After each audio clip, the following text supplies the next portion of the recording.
I knew something was wrong the moment I pulled into my driveway and saw nothing but empty sky where my windmill should have been. My hands went numb on the steering wheel. The ancient Dutch-style windmill that had stood on my property in Lancaster County, Pennsylvania, for over 100 years was just gone. Vanished. Like someone had reached down from the heavens and plucked it right out of the ground. I sat there in my truck for what felt like an eternity, staring at the gaping wound in my backyard where the magnificent structure had dominated the landscape since 1891. I'm Xavier Hutchinson, and I'd bought this property 3 years ago specifically because of that windmill. My great-great-grandfather had built it with his own hands when he immigrated from the Netherlands, and it had been in my family ever since. Sure, it hadn't functioned as an actual grain mill in decades, but it was a piece of history. My history. The Lancaster Historical Society had even placed it on their registry of protected structures 2 months after I'd purchased the land. I stumbled out of my truck, my work boots hitting the gravel drive with a crunch that seemed too loud in the unsettling silence. The afternoon sun beat down on the back of my neck as I walked toward where the windmill had stood. All that remained was a concrete foundation, some scattered wooden debris, and deep tire tracks in the grass. Heavy equipment had been here. Recently. My phone was in my hand before I even realized I'd pulled it out. I dialed my neighbor, Frank Morrison, who worked from home and had a clear view of my property from his office window. "Frank, it's Xavier. Did you see what happened to my windmill?" There was a pause on the other end. "Oh man, you don't know yet. I tried calling you, but it went straight to voicemail. I was in a meeting most of the morning, but I heard the trucks around 9. When I looked out, there were these guys with a crane and everything, just tearing it down. I thought you'd finally gotten the permits to remove it." "Permits? Why the hell would I remove it?" My voice was rising, and I forced myself to take a breath. "I never authorized this. Xavier, I swear I thought you knew. There was this woman here earlier in the week, some HOA type, measuring everything with one of those laser distance things. She had a clipboard and was taking photos. I figured she was helping you with something." "HOA, of course." I'd completely forgotten about the homeowners association in the chaos of my work schedule. When I'd bought the property, the previous owner had mentioned something about the neighborhood forming an HOA, but I'd never signed anything. Never agreed to be part of it. The windmill sat on 5 acres I owned outright, well away from any shared community spaces. What did this woman look like? Middle-aged, blonde hair in that soccer mom cut, driving a white Lexus SUV. Had on those big sunglasses and kept talking on her phone really loud. You know the type. I knew the type. I'd met her exactly once, at a neighborhood barbecue I'd attended shortly after moving in. Brenda Patterson, the self-appointed queen of the Millstone Creek HOA. She'd cornered me by the drinks table and spent 20 minutes explaining all the community standards I'd need to maintain. I politely told her I wasn't interested in joining the HOA, and she'd given me this tight smile that didn't reach her eyes.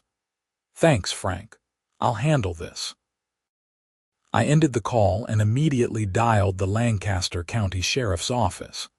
This wasn't just an HOA overreach. This was destruction of property, possibly even a criminal act given the windmill's historical status. The deputy who answered transferred me twice before I got someone who seemed to take me seriously. Deputy Rachel Chang promised to send an officer out within the hour to take a report. I spent that time photographing everything: the foundation, the debris, the tire tracks, the way the grass had been torn up by heavy machinery. I found pieces of the old wooden blades scattered in the tree line, splintered and broken. My chest felt tight looking at them. Those blades had been hand-carved by my great-great-grandfather. Irreplaceable. Deputy Martinez showed up 45 minutes later, a young guy with sharp eyes and a professional demeanor. He walked the property with me, taking his own photos and notes. "And you're certain you didn't authorize any demolition?" he asked, pen hovering over his notepad. "Absolutely not. I never would have. That windmill was registered with the Lancaster Historical Society as a protected structure. Here, I have the paperwork in my house." I jogged inside and grabbed the folder I kept with all my property documents. The historical registry certificate was right on top, dated from 3 years ago, with the official seal and everything. Deputy Martinez examined it carefully. "This is going to complicate things for whoever did this. Destroying a historically registered structure without proper authorization is a serious offense. Do you have any idea who might be responsible?" My neighbor said he saw an HOA representative here earlier this week. "Brenda Patterson. She's the president of the Millstone Creek HOA." "But you're a member of this HOA." "No, I never signed their covenant. I'm not part of it." Martinez nodded slowly. "Okay, that's important. I'm going to need to speak with Miss Patterson. Do you have contact information for her?" I didn't, but Frank did. 10 minutes later, Martinez had Brenda's address and phone number. He told me he'd be in touch and headed off to track her down. I stood in my backyard as the sun started to sink lower, casting long shadows across the empty space where my family's legacy had stood for over a century. I felt hollow. Angry, violated. Someone had come onto my property and destroyed something irreplaceable, and I had a pretty good idea who. My phone rang. Unknown number. "Hello, Mr. Hutchinson. This is Virginia Downing from the Lancaster Historical Society. I'm calling because we received a very disturbing report that the windmill on your property has been demolished. Please tell me this isn't true." Her voice was tight with concern, and I could hear papers rustling in the background. "It's true. I came home from work today, and it was just gone. I've already filed a police report." "Oh my God." She sounded genuinely distressed. "Mr. Hutchinson, that windmill was one of only 3 remaining Dutch-style windmills in Lancaster County. It was irreplaceable. Do you have any idea who's responsible?" "I have a pretty good idea. The HOA president, Brenda Patterson. My neighbor saw someone matching her description surveying my property earlier this week." "The HOA. But that windmill predates any homeowners association by over 100 years. They have absolutely no authority over a historically registered structure." "Mr. Hutchinson, I need to come see the damage immediately. Can I come by tomorrow morning?" "Of course. The earlier the better." 8 o'clock. "And Mr. Hutchinson, the Historical Society is going to pursue this aggressively. What happened here isn't just a civil matter. There are criminal statutes protecting registered historical structures. Whoever did this is facing serious legal consequences." After we hung up, I went inside and poured myself a bourbon. My hands were shaking. I kept seeing that empty space in my mind, kept thinking about my great-great-grandfather carefully shaping those wooden blades, fitting together the massive gears, building something meant to last generations. And it had lasted, until Brenda Patterson decided it didn't fit her vision of neighborhood aesthetics. I barely slept that night. Every time I closed my eyes, I saw the windmill. I kept having this nightmare where I could hear it being torn down, the groaning of old wood, the crash of the blades hitting the ground, and I was running toward it, but couldn't get there in time. Virginia Downing arrived at 7:45 the next morning, 15 minutes early, driving a Subaru wagon with Historical Society plates. She was maybe 50, with graying brown hair pulled back in a practical ponytail, and wearing hiking boots and jeans. She had a professional camera around her neck and a serious expression on her face. "Mr. Hutchinson, She extended her hand as she got out of the car. "Xavier, please. Virginia, show me what happened." We walked to the backyard together, and I watched her face go pale as she took in the destruction. She immediately started photographing everything, moving around the foundation, zooming in on the debris, capturing every angle. "This is even worse than I imagined," she said quietly. "Do you see this?" She pointed to the foundation. "They didn't just dismantle it. They used heavy equipment to rip it apart. Look at how the wood is splintered, not cut. This was violent demolition. Can anything be salvaged?" She shook her head slowly. "I don't think so. The structural integrity would be completely compromised even if we gathered all the pieces. Mr. Hutchinson, I'm so sorry. This is a catastrophic loss for Lancaster County's historical heritage." A white Lexus SUV pulled into my driveway. I didn't need to guess who it was. Brenda Patterson stepped out wearing white capris, a floral blouse, and those oversized sunglasses Frank had mentioned. She had a leather portfolio under her arm and that same tight smile I remembered from the barbecue. "Mr. Hutchinson," she called out in a voice that was aggressively cheerful. "I'm so glad I caught you at home. I wanted to personally update you on the community improvement project we completed on your property." Virginia and I exchanged glances. "Community improvement project? You mean the destruction of my windmill?" I said, walking toward her with Virginia following. Brenda's smile didn't waver. "Oh, is that what you're calling it? We prefer to think of it as removing a non-compliant eyesore that was dramatically reducing property values throughout the community. I have the analysis right here." She patted her portfolio. "You had no right to touch my property," I said, fighting to keep my voice level. "I'm not a member of your HOA. Actually, that's where you're mistaken." She pulled a document from her portfolio and held it out. "When the previous owner sold you this property, the HOA covenant was automatically transferred. It's in the deed. You're absolutely a member whether you signed additional paperwork or not." I took the paper from her. It was a photocopy of something that looked official, with a lot of legal language. I spotted the problem immediately. "This is dated 2 weeks after I closed on the property. The previous owner couldn't have transferred something that didn't exist when he sold to me." Brenda's smile finally slipped a little. "Well, that's a technicality our lawyer can sort out. The important thing is the windmill violated at least 7 different HOA regulations.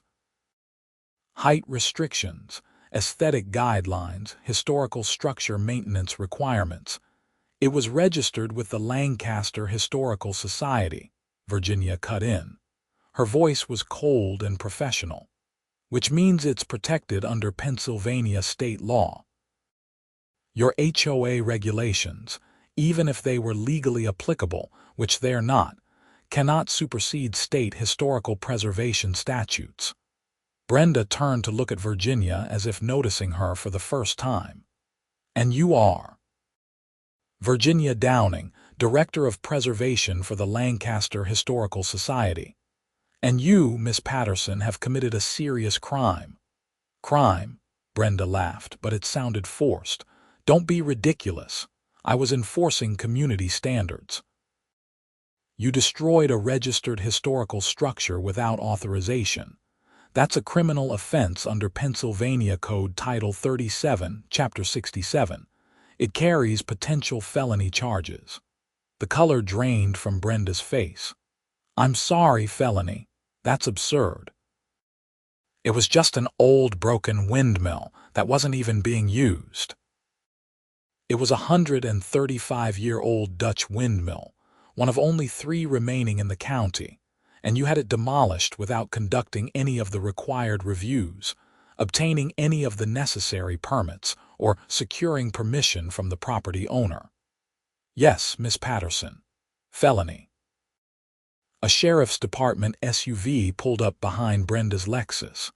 Deputy Martinez got out, along with an older deputy I didn't recognize. Miss Patterson, Martinez called. We need to talk to you about the demolition that occurred on this property yesterday. Brenda's professional facade was crumbling. I don't have to talk to you without my lawyer. That's your right, the older deputy said. His name tag read Morrison. But we're currently investigating destruction of property and violation of historical preservation laws. The more cooperative you are now, the better it'll go for you. I was enforcing HOA regulations, Brenda repeated, but her voice had gone shrill. That's not a crime. That's community management. On a property that isn't part of your HOA, regarding a structure you had no legal authority over, I said. You trespassed, committed destruction of property, and violated state preservation laws. How did you think this was going to end? Brenda turned on me, and for the first time, I saw real anger break through her polished exterior. Your property is an embarrassment to this entire neighborhood. Do you know how many potential buyers have walked away from houses on this street because they can see that ridiculous windmill? Do you have any idea how much money you've cost this community? I don't care, I said flatly. That windmill was my family's history. It was here long before your HOA, long before this development, long before you decided you had the right to control everything around you. Miss Patterson, Deputy Martinez said, who did you hire to perform the demolition? Brenda pressed her lips together. I'm not answering any more questions without my lawyer. Okay, then you'll need to come with us to the station. We have some things we need to discuss officially. You're arresting me. Her voice went up an octave. We're asking you to come in for questioning.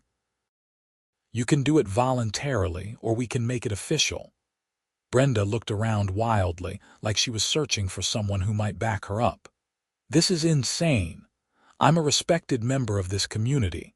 I sit on the library board. I organize the neighborhood Christmas party.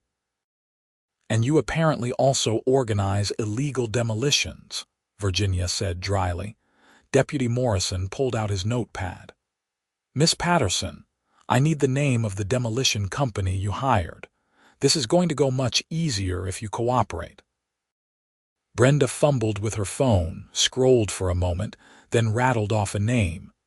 Keystone Demolition Services. I spoke with the owner, Gary something. Gary Reinhardt. Martinez wrote it down. And did you inform Mr. Reinhardt that the property owner hadn't authorized this demolition? I told him I was the HOA president and the structure was non-compliant. That was enough. It wasn't, Martinez said. Miss Patterson, you're going to need to come with us. Am I under arrest? Not yet, but we need your full statement and we need it officially. I watched as Brenda, her white caprice and floral blouse suddenly looking ridiculous, walked to the sheriff's SUV. She glanced back at me once, and the look on her face was pure venom. After they left, Virginia turned to me. The Historical Society is going to file formal charges. Not just against her, but against the demolition company as well. They should have verified authorization before touching a registered structure. What happens now? Now. We document everything. We pursue maximum legal consequences, and we make sure this never happens to another historical property in Lancaster County. She looked back at the empty foundation. I wish I could tell you we could rebuild it, but the truth is, those skills, that specific craftsmanship, it's mostly lost. Even if we had the original plans, which we don't, it would never be the same. I nodded. I'd already known that, but hearing it confirmed made something twist in my gut. There's also the civil side, Virginia continued. You should sue the HOA and Brenda Patterson personally for damages. The Historical Society can provide expert witnesses on the value of what was lost. How do you put a value on something irreplaceable? You don't. But you make them pay what you can in compensation, and you make sure everyone knows what they did. Over the next few days, things moved faster than I expected. The story hit the local news first. Historical windmill destroyed by HOA overreach. Then it went regional, then national. Apparently, people really hated HOA horror stories, and this one had everything: destruction of property, historical loss, and a villain in the form of Brenda Patterson. I got calls from 3 different lawyers offering to represent me pro bono. I picked one, a sharp woman named Jessica Torres who specialized in property law and had a personal vendetta against overreaching HOAs. "This is going to be a slam dunk," she told me during our first meeting. "Patterson is going down, and she's taking the HOA with her." The criminal investigation moved forward quickly. The district attorney's office got involved after the Historical Society filed formal charges. Turned out, Virginia wasn't exaggerating about the seriousness of the laws protecting registered structures. The DA assigned an assistant district attorney named Marcus Chen, who apparently had a reputation for being aggressive with heritage crime cases. Keystone Demolition Services got swept up in the investigation too. Gary Reinhardt, the owner, claimed he'd had no idea the windmill was protected or that the property owner hadn't authorized the work. He produced his contract with Brenda, which showed she'd represented herself as having full authority to order the demolition. "We always verify authorization," he insisted during his interview, which was leaked to the press. "Miss Patterson showed us HOA documentation. She said she had full legal authority. We had no reason to doubt her." But investigators found text messages between Brenda and Gary that told a different story. Messages where Brenda had written things like, "We need to move fast before the owner gets back, and don't worry about permits, I'll handle any fallout." Those texts got leaked too, and the public reaction was fierce. Meanwhile, I was dealing with my own anger and grief. I'd walk out to the backyard every morning and see that empty space, and it felt like losing a family member. My dad called from Arizona when he saw the news. "Xavier, I can't believe someone would do this. Your great-great-grandfather's windmill, Jesus." "I know, Dad. Are they going to prison? Maybe, probably, I don't know. The DA seems pretty serious about it." "Good, they should be." That windmill survived 2 world wars, the Depression, countless storms, and some HOA which destroys it because it doesn't match her aesthetic vision. That's evil, son. That's just evil. He wasn't wrong. The preliminary hearing was set for 3 weeks after the demolition. Jessica Torres had already filed a civil suit seeking damages of $2 million against both Brenda Patterson personally and the Millstone Creek HOA. The HOA's insurance company immediately tried to claim the policy didn't cover criminal acts by board members, which threw the HOA into chaos. Turned out, a lot of people in the neighborhood weren't happy with Brenda's reign of terror anyway. Within a week of the story breaking, there was a petition circulating to remove her as HOA president. It got enough signatures in 48 hours. I went to that HOA meeting, even though I still maintained I wasn't actually a member. The community center was packed. People were angry, scared about liability, worried about their property values being affected by the negative publicity. Brenda showed up with her lawyer, a nervous-looking man in an expensive suit who kept trying to prevent her from speaking. She ignored him. "I did what I thought was best for this community," she announced from the front of the room. "That windmill was an eyesore and a liability. Yes, maybe I should have gone through more proper channels, but my intentions were good." "Your intentions don't matter," someone shouted from the back. "You committed a crime. The road to hell is paved with good intentions," another voice called out. The vote to remove her was nearly unanimous. Only 2 people abstained, and nobody voted in her favor. I watched her collect her things and walk out of that community center with her head high, but her hands were shaking. The criminal case went to the grand jury. Virginia testified, I testified, Deputy Martinez testified. The grand jury came back with indictments on multiple charges: criminal mischief in the first degree, theft of property, violation of historical preservation statutes, and conspiracy. Brenda was facing up to 7 years if convicted on all counts. Gary Reinhardt from Keystone Demolition got charged too, though his charges were lesser since he cooperated with investigators and turned over all his communications with Brenda. The trial was set for 4 months out. In the meantime, my civil case was proceeding.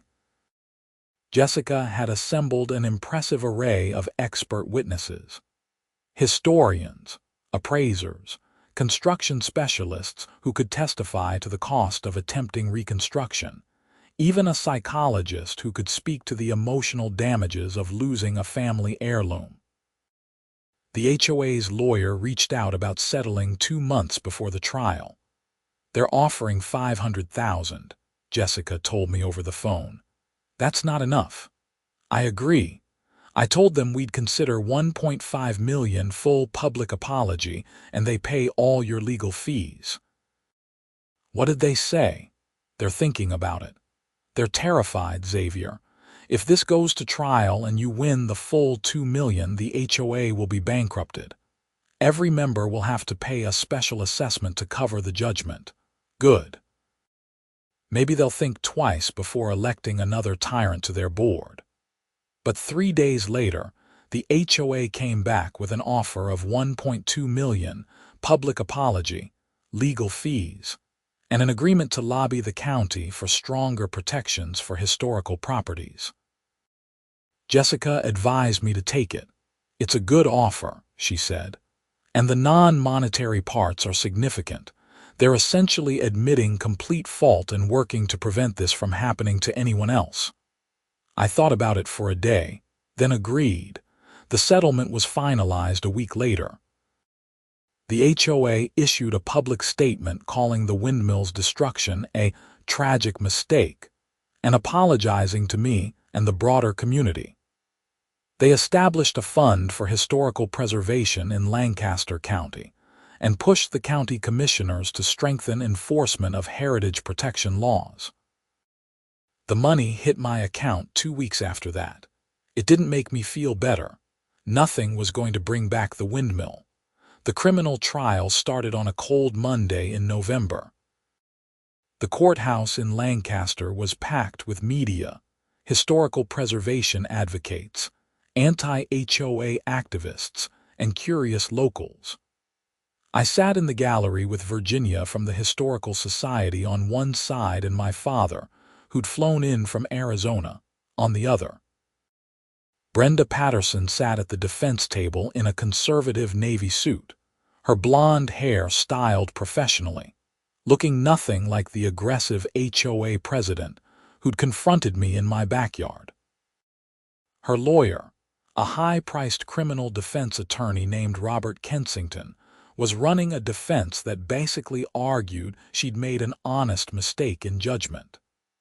My client believed she was acting within her authority as HOA president, Kensington said during opening statements. Yes, she made errors. Yes, she should have been more thorough in her research, but criminal intent, there was none. This was a civil dispute that escalated due to miscommunication. Ada Marcus Chen wasn't buying it. His opening statement laid out a timeline of Brenda's actions that made it clear she'd known exactly what she was doing. The evidence will show that Miss Patterson was informed, multiple times, that Mr. Hutchinson was not a member of the HOA. She was told the windmill was historically registered. She was advised to obtain proper permits. She ignored all of this because she wanted the windmill gone, and she didn't care about the law, property rights, or historical preservation. She cared about control. The prosecution's case was methodical and damning. They brought in Frank Morrison, my neighbor, who testified about seeing Brenda surveying my property. They brought in another neighbor, an elderly woman named Ruth Chen, who testified that she'd told Brenda the windmill was protected, but Brenda had waved her off, saying she'd handle it. They presented the text messages between Brenda and Gary Reinhardt, projected on a screen for the jury to read. The ones about moving fast, about not worrying about permits, about handling the fallout. Each message made Brenda look worse. Gary Reinhardt testified for the prosecution as part of his plea deal. He looked miserable on the stand, explaining how Brenda had pressured him to do the work quickly, had assured him she had all necessary authority, had promised there would be no legal issues. "Did you have any doubts?" Chen asked. "Yes," Gary admitted. "Something felt off, but Miss Patterson was very convincing. She showed me HOA documents, talked about property values, made it seem like this was a routine enforcement action. But you didn't verify authorization with the property owner." "No." "That was my mistake. I should have, but I trusted Miss Patterson." Virginia's testimony was particularly powerful. She walked the jury through the historical significance of the windmill, showed photographs of it from different eras, explained the rarity of Dutch-style windmills in Pennsylvania. She also explained the legal protections in place. These laws exist because historical structures, once destroyed, can never be truly replaced, she said, looking directly at the jury. We lose not just the physical structure but the connection to our past, the craftsmanship, the stories. What Miss Patterson destroyed wasn't just Mr. Hutchinson's property. It was a piece of all our heritage. Then I testified. Chen walked me through buying the property, my family's connection to the windmill, my refusal to join the HOA, and coming home to find it gone. "Can you describe what you felt when you saw it was missing?" Chen asked. I took a breath. Like someone had reached into my chest and ripped out something essential. That windmill represented 5 generations of my family. My great-great-grandfather built it with his own hands. It survived everything history threw at it. And in one morning, it was just erased because one woman didn't like how it looked. The defense's cross-examination tried to make me seem unreasonable, like I'd been stubbornly refusing to maintain neighborhood standards. It didn't work.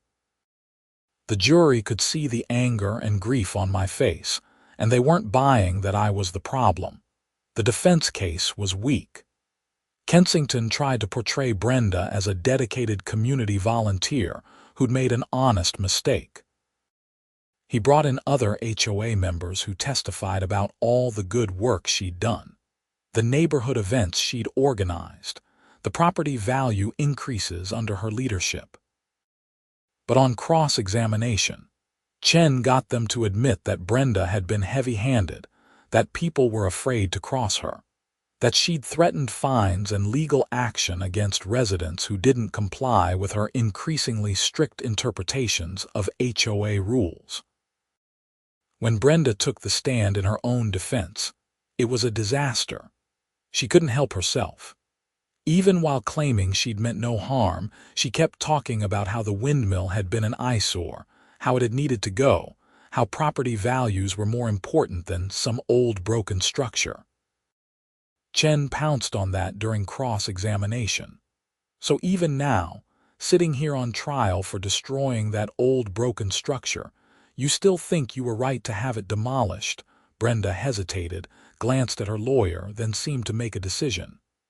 Yes. I think the windmill was bad for the community. I handled it wrong. I should have gone through proper channels. But the end result, having it gone, that was the right outcome for property values. You could feel the energy in the courtroom shift. The jury's faces went cold. Even Kensington looked like he wanted to sink through the floor. You understand that windmill was over 100 years old, Chen pressed. Old doesn't always mean valuable. You understand it was registered as a historically protected structure. I think those designations are given out too freely. You understand it wasn't your property to make decisions about. The HOA has broad authority, not over non-members, not over their private property, and certainly not to commit destruction of that property without permission. Brenda's jaw tightened. I was doing what I thought was best.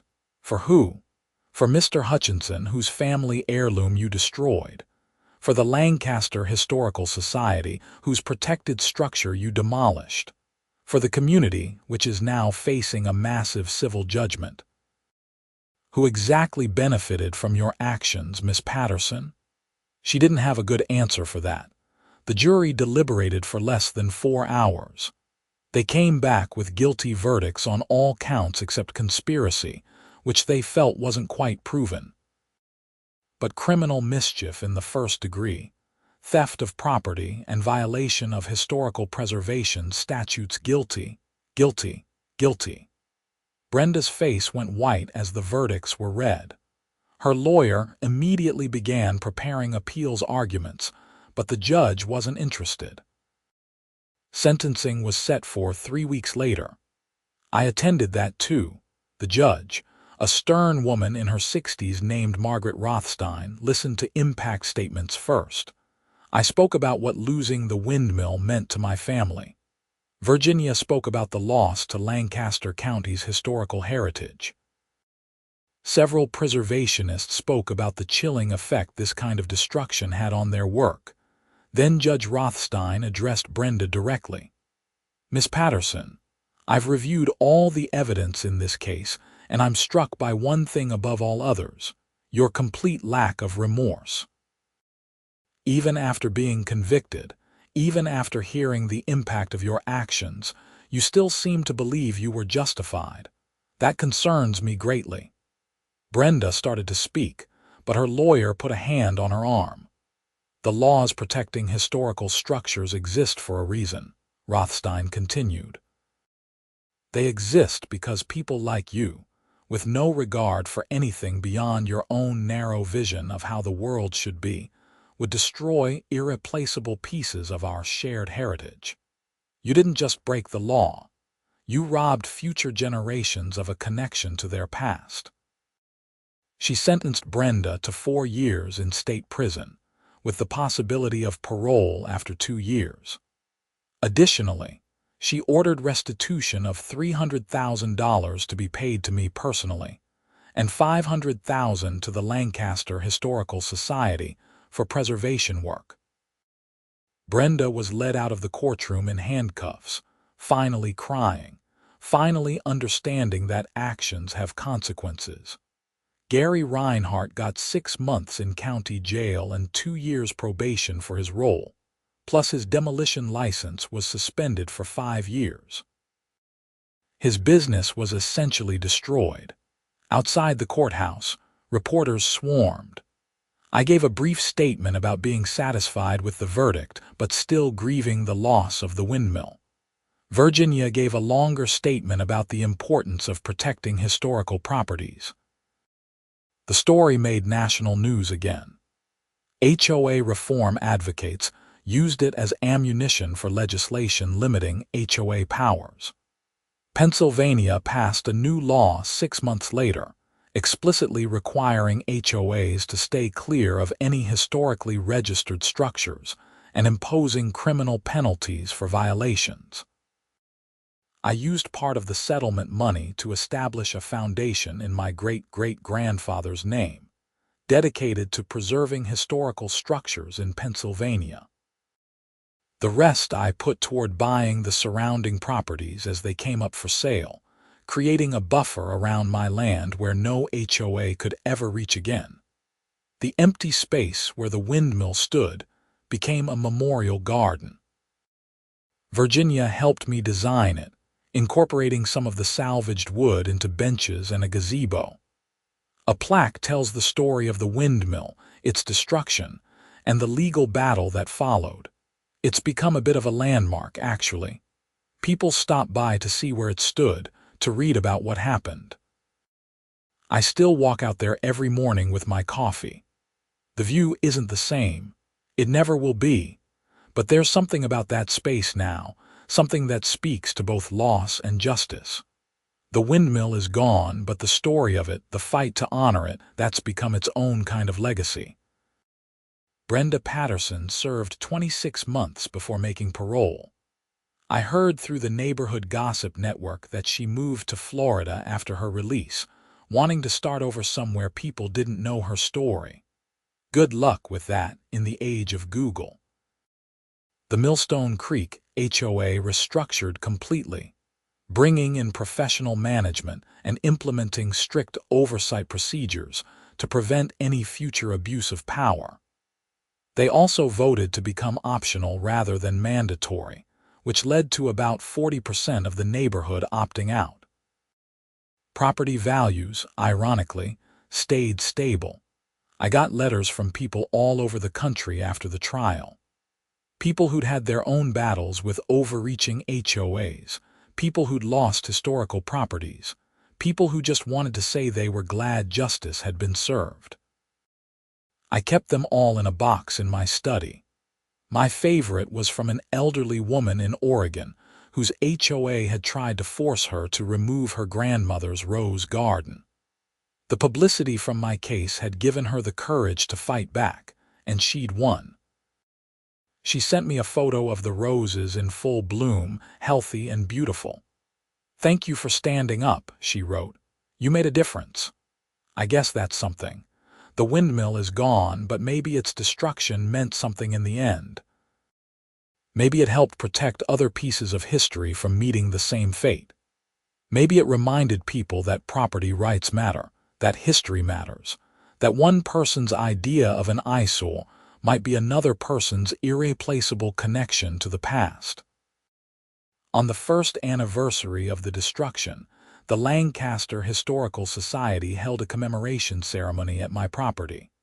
Hundreds of people showed up. Virginia gave a speech about the importance of preservation. Local politicians promised continued support for heritage protection laws. A children's choir sang traditional Dutch folk songs, and standing there, surrounded by people who understood what had been lost, I felt something shift.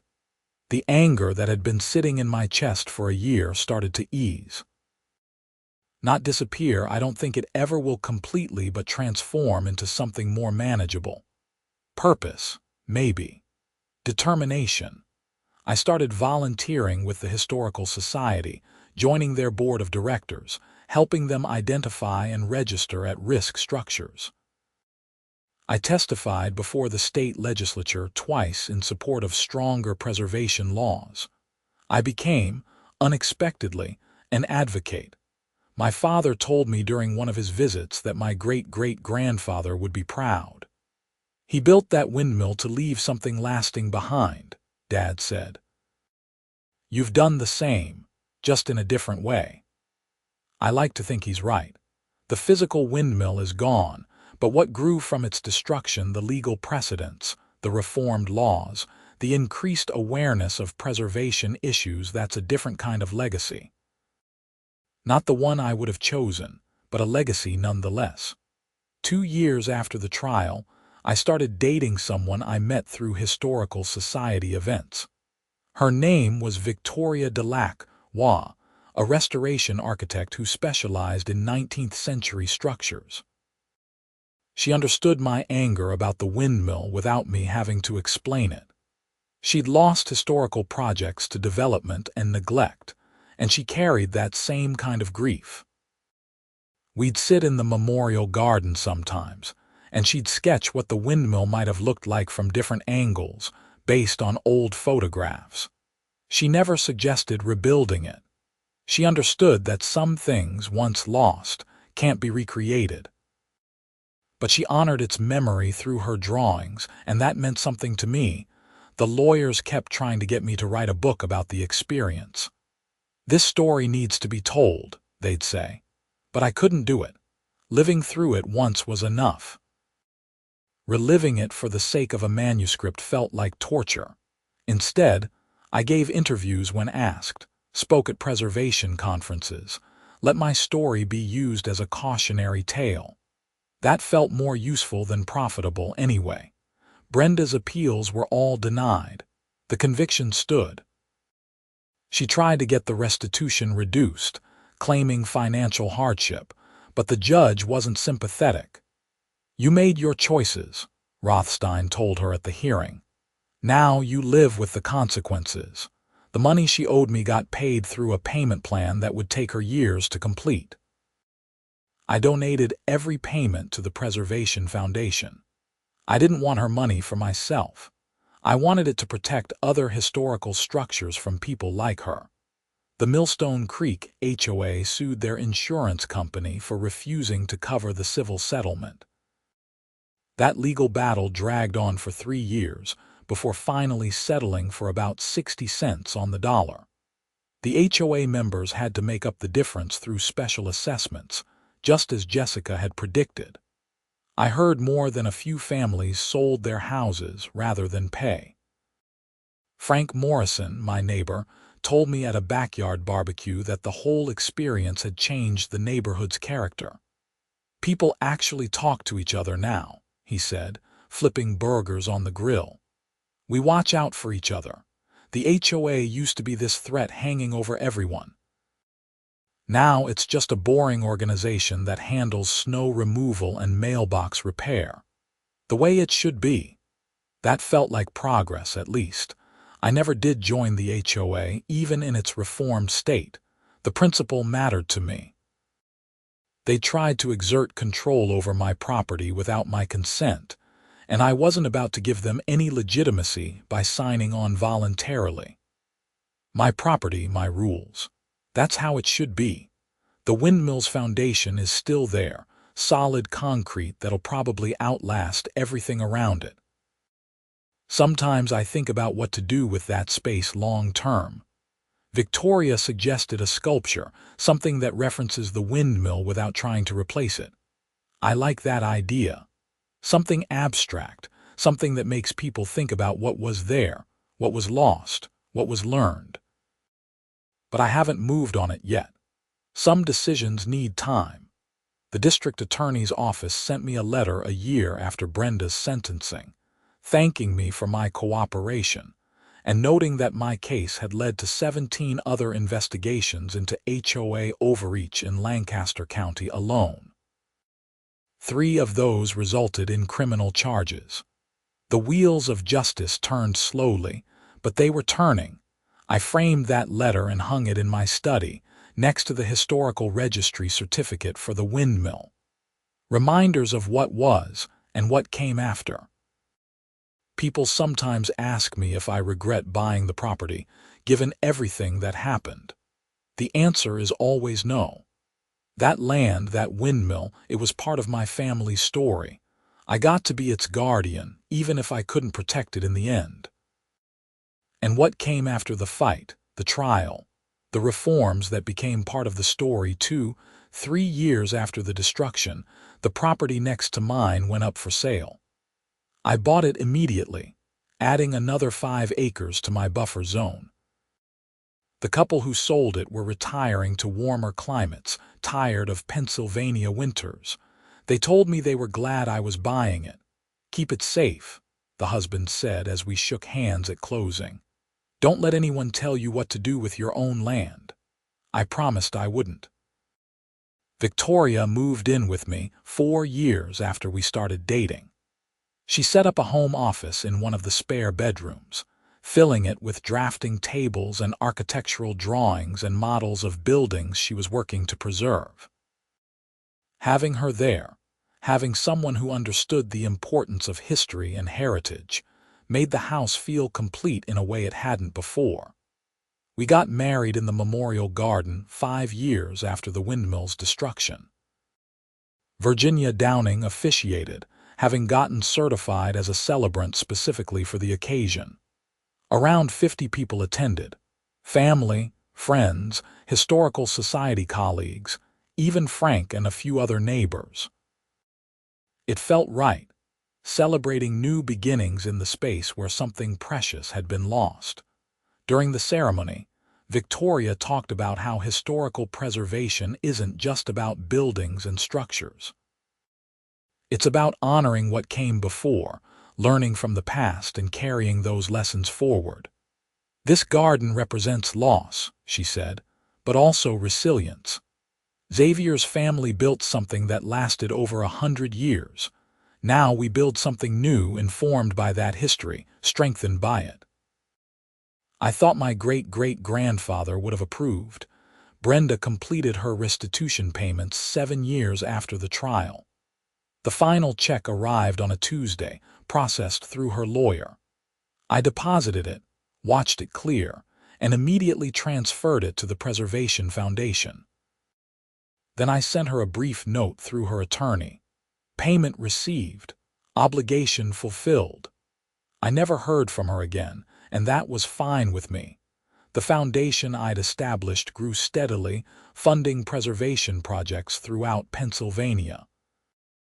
We saved a covered bridge in Chester County, restored a 19th-century schoolhouse in Blair County, and helped maintain a historic church in Erie. Each project felt like a small victory, a structure saved from neglect or destruction. At the Foundation's 5th anniversary gala, Virginia gave a speech about impact. "The windmill that stood on Xavier Hutchinson's property for over a century is gone," she said to the assembled donors and preservationists. "But because of what happened, because of Xavier's determination to seek justice, we've saved dozens of other historical structures. We've reformed laws, changed policies, and raised awareness. Loss became legacy. Destruction became determination. And Pennsylvania's heritage is safer because of it." The audience gave me a standing ovation. I felt uncomfortable with the attention but grateful for the sentiment. None of this brought back the windmill, but it meant something that its destruction hadn't been for nothing. I kept working my regular job through all of this, civil engineer for a regional construction firm. My boss had been incredibly understanding about the time I needed for trials and hearings and advocacy work. When I finally told him about everything that had happened, he nodded slowly and said, "Sometimes the most important engineering is the kind that preserves what previous generations built." He got it. Life settled into a new normal. Victoria and I talked about starting a family, about what we'd teach our kids about history and heritage and standing up for what matters. We hadn't made any final decisions, but the conversations felt good. Hopeful. I still walked out to the memorial garden every morning with my coffee. The ritual grounded me, reminded me of what I was fighting for and why it mattered. The garden had matured beautifully.